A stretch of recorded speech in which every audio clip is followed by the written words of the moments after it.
Chemistry SC 25। First question হচ্ছে 1 নম্বর question হচ্ছে graphite কোন ধরনের কঠিন গঠন করে।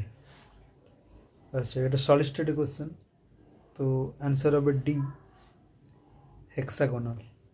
এগুলো মনে রাখতে হবে। তারপর যেটা বলছে প্রমাণ বীজাণু বিভবের মান যথাক্রমে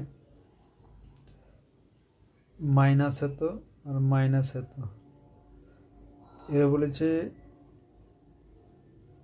কপার 2+, সবগুলো ভ্যালু দিয়ে দিয়েছে। আর এটা হচ্ছে পজিটিভ ভ্যালু, এটাও পজিটিভ ভ্যালু। এদের মধ্যে কোনটি ভালো বীজারক? মনে রাখতে হবে যার বীজাণু বিভব যত নেগেটিভ হবে সে হচ্ছে ভালো বীজারক। এই জন্য অ্যান্সার হচ্ছে এর বীজাণু সব থেকে ছোটো, এই জন্য অ্যান্সার হবে এমজি হচ্ছে ভালো। আচ্ছা, কোশ্চেন নাম্বার 3, রক্ত তঞ্চনের জন্য কোন আয়ন অধিক কার্যকারী? তো রক্তের চার্জ হচ্ছে নেগেটিভ চার্জ, তো সেটা তঞ্চন হবে প্লাস চার্জ দিয়ে। তো যার যত বেশি প্লাস চার্জ হবে তত বেশি সঞ্চিত হবে, তত মানে ওটা তার ভালো সঞ্চিত। এই জন্য অ্যান্সার হয়ে যায় বি। তো কোশ্চেন নাম্বার 4 কোথায়? আচ্ছা, এটা 4। নিচের কোনটি নাইট্রাস অ্যাসিডে অ্যানহাইড্রাইট? তো নাইট্রাস অ্যাসিড মানে হচ্ছে HNO2। তো দুটো HNO2 থেকে যদি জল বার করে দিই HNO2, এখানে যদি -H2O করে দিই তাহলে কি পড়ে থাকবে? এই হাইড্রোজেন চলে যাবে, এই হাইড্রোজেন চলে যাবে, এখানে একটা অক্সিজেন চলে যাবে, তাহলে N2O3 হয়ে যায়। তো জল বার করে দিতে হবে এখান থেকে একটা হাইড্রোজেন, তো অ্যান্সারটা হয়ে যাবে N2O3, অ্যান্সার হয়ে যাবে সি। আচ্ছা, তো 5 কি প্রদত্ত কোনটি বর্ণহীন?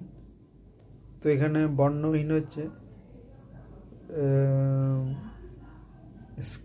Vanadium V+।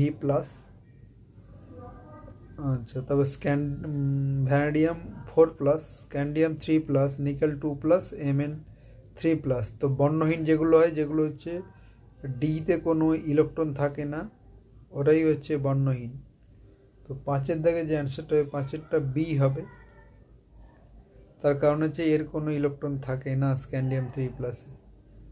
আচ্ছা, বাকি সবগুলোতে ডিতে ইলেকট্রন থাকে, কেন স্ক্যান্ডিয়ামের ইলেকট্রনিক কনফিগারেশন হচ্ছে 3d1 4s2।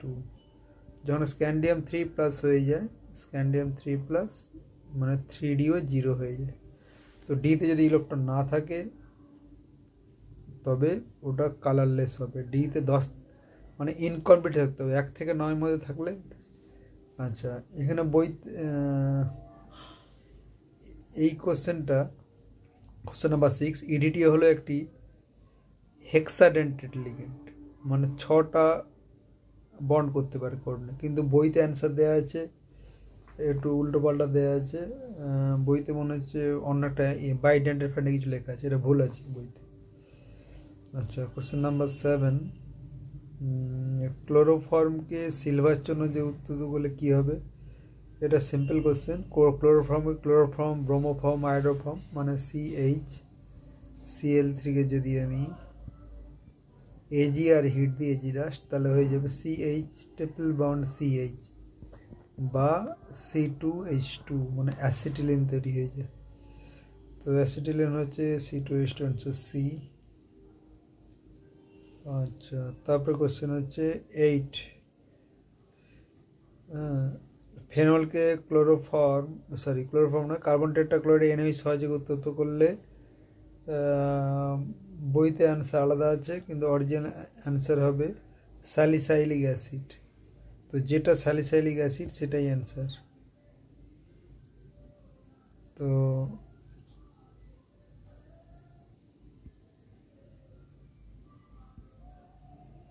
তো স্যালিসাইলিক অ্যাসিড হচ্ছে, এটা হচ্ছে স্যালিসাইলিক, তো অ্যান্সার হয়ে যাবে এ, হয়ে যাবে অ্যান্সার হয়ে যাবে এ, স্যালিসাইলিক অ্যাসিড। আচ্ছা, নেক্সট কোশ্চেন নাম্বার 9,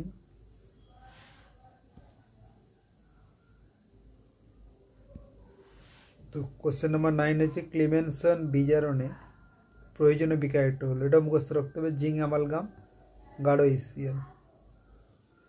আচ্ছা, তারপরে যেটা কোশ্চেন নাম্বার 9-10, জিঙ্ক আর HCl এর সঙ্গে বেঞ্জিন ডাইহাইড্রোজেন ক্লোরাইড উৎপন্ন হয়। জিঙ্ক আর HCl, কোশ্চেন নাম্বার 10, এটা হয়ে যাবে বি, এটা হয়ে যাবে বি মানে অ্যানিলিন, লাস্ট প্রোডাক্টটা হচ্ছে অ্যানিলিন হয়ে যায়। তো তার আগে থাকে ফিনাইল হাইড্রোজেন। আচ্ছা, নেক্সট 11 কোশ্চেন, এই 11 কোশ্চেন, কোনটি মনোস্যাকারাইড? কোনটি মনোস্যাকারাইড? সুক্রোজ হবে না, এটা হচ্ছে ফ্রুক্টোজ, হচ্ছে মনোস্যাকারাইড।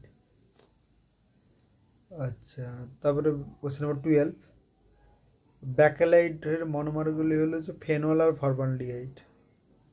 ফেনল আর ফর্মালডিহাইড, এটা হচ্ছে অ্যান্সার সি। আচ্ছা,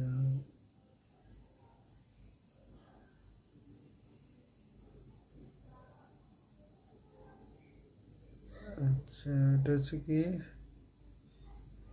12 এর এ, সরি ভুল বললাম।